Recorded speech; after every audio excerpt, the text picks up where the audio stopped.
Okay, now we'll measure the ring end gap. A lot of people forget about doing this.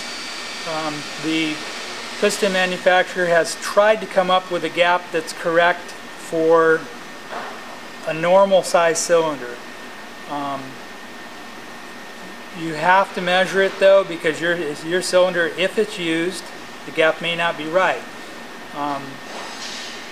It's possible the gap could be too tight also in a smaller size cylinder, smaller bore size, or a new cylinder, because the manufacturer has to take into account that this new ring might go in a used cylinder, and it might go in a cylinder that's got a bit of wear on it. So they don't want the ring end gap to be too big, so they do allow a little bit of room for adjustment in most cases. So you need to check it.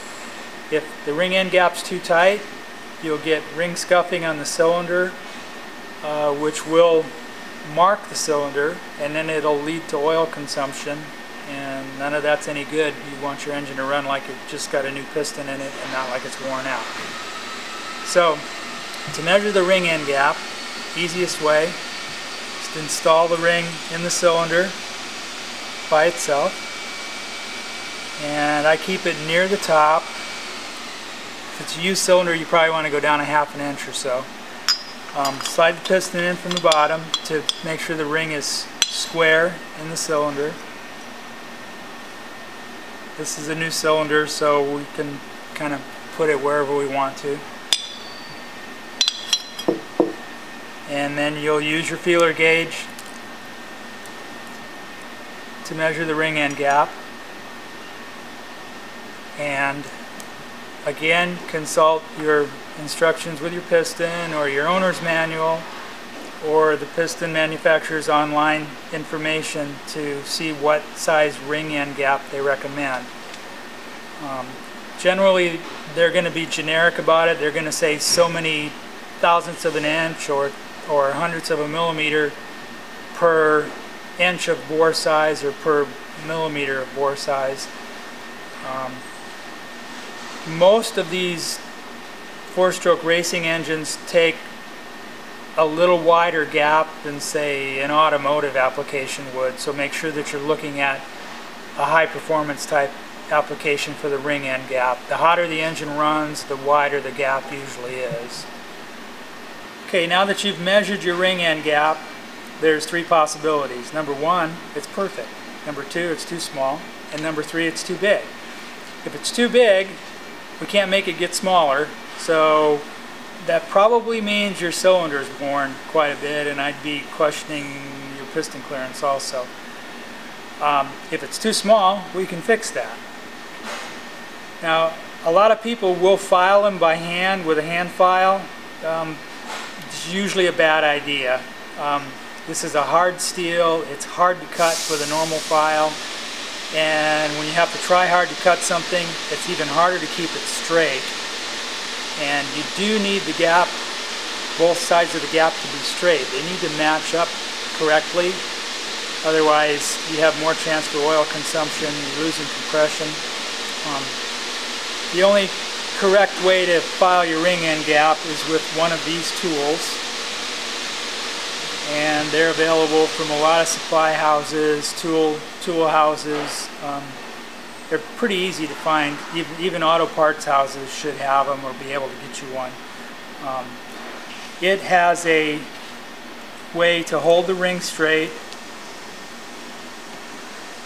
and a wheel that will file both sides at the same time, so they'll stay parallel. There's a chance you're not going to keep it exactly perpendicular to the cylinder's circumference, but they'll still be parallel, which is not perfect, but it's okay. So you just need to squeeze your ring together so both sides of it touch the wheel, and then you give her a turn and keep measuring it.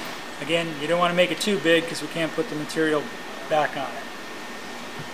And on oil ring gaps, there is a spec. Again, consult owner's manual, piston manufacturer information. Generally, they're okay because they specify a much wider gap on the oil rings on the two rails.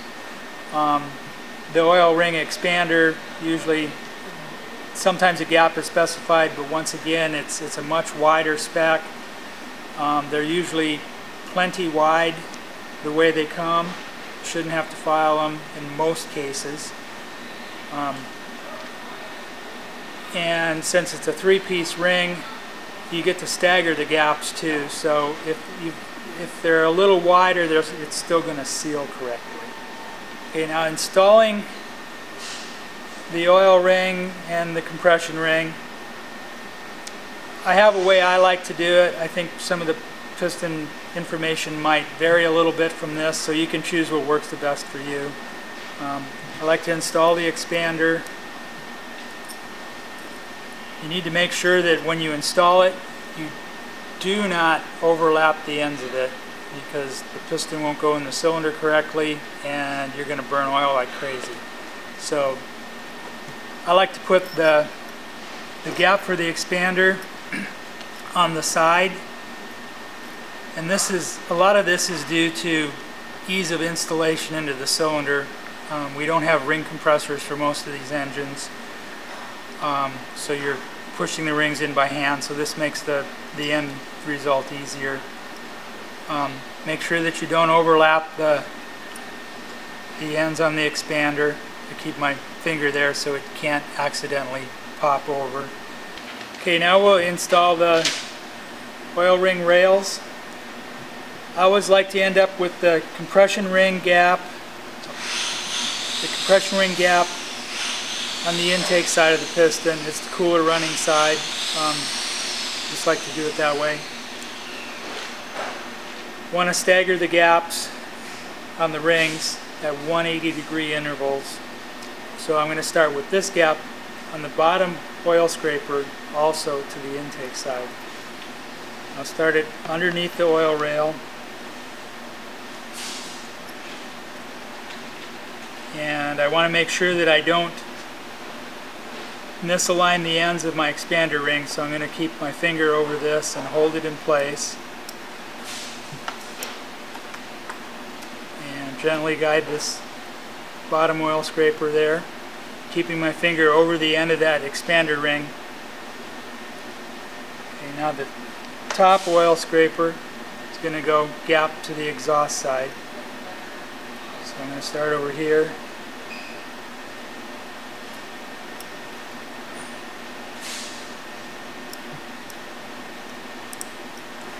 Okay, it's installed. Now I can take my finger off the expander gap, and I'm just making sure everything seems free and lined up. There's no bulge in it indicating maybe my expander gap misaligned. Everything seems free. It's good to go. You got your top ring. They do usually have a letter on them. Letter goes to the top. Some rings are symmetrical. You can put them on either way, but to be safe, just put the letter to the top. Intake side on the gap.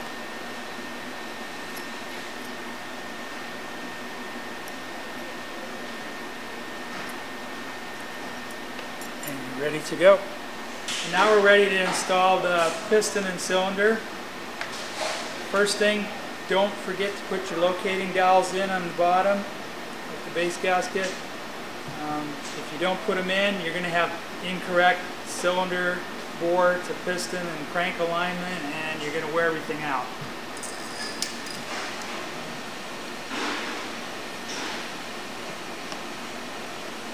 I like to set the base gasket on at this point.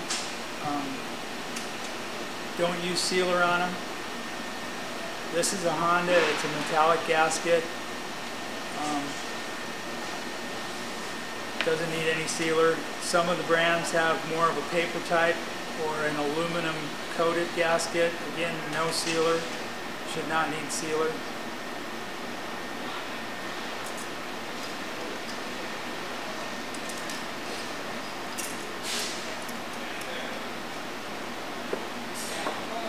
Okay, rings are already on the piston, ring ends gap set. I've installed one of the circlips on the bench. It's a lot easier. On the circlips, Make sure that you don't compress it too much to get it in the piston pin bore, because you'll lose tension on it and it can come back out. You want to just compress it enough to work it into the groove that it belongs in. Once it's in place, make sure that it's seated well. I usually take a little screwdriver or a scribe or something and go up in there carefully and move the ring back and forth or the circlip back and forth at the gap to make sure that it's seated in good and strong into that groove that it belongs in. Piston pin clips generally never come out unless they're not installed in the groove completely or somebody's over compressed them and distorted them. When you put the piston on the crank, make sure that the arrow, if it has one, goes towards the exhaust, if that's the way it's supposed to go. Some pistons say intake or exhaust on them. Another key is intake valves are usually bigger than exhaust valves, so the bigger pockets would go to the intake side. You know, put a little assembly lube on the piston pin bore and the rod.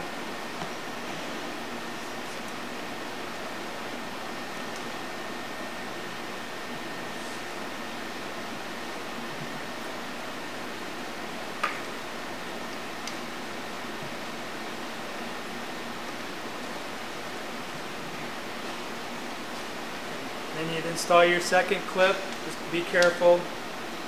I always stuff rags and everything around the bottom of the piston. If this thing flies away in the air and you can't find it, you want to know for sure that it didn't go down here, because if you can't find it, it might be down here and you're going to be taking your engine back apart. Okay, once we've got the clip installed, time to put the cylinder on.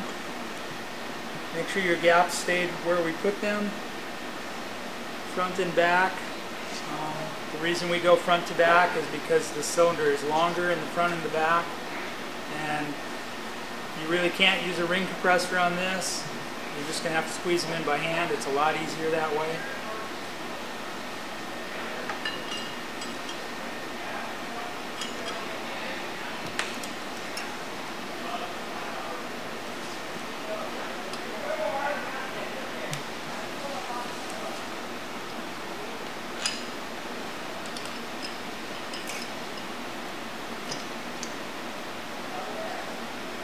Make sure that the piston feels free in the cylinder.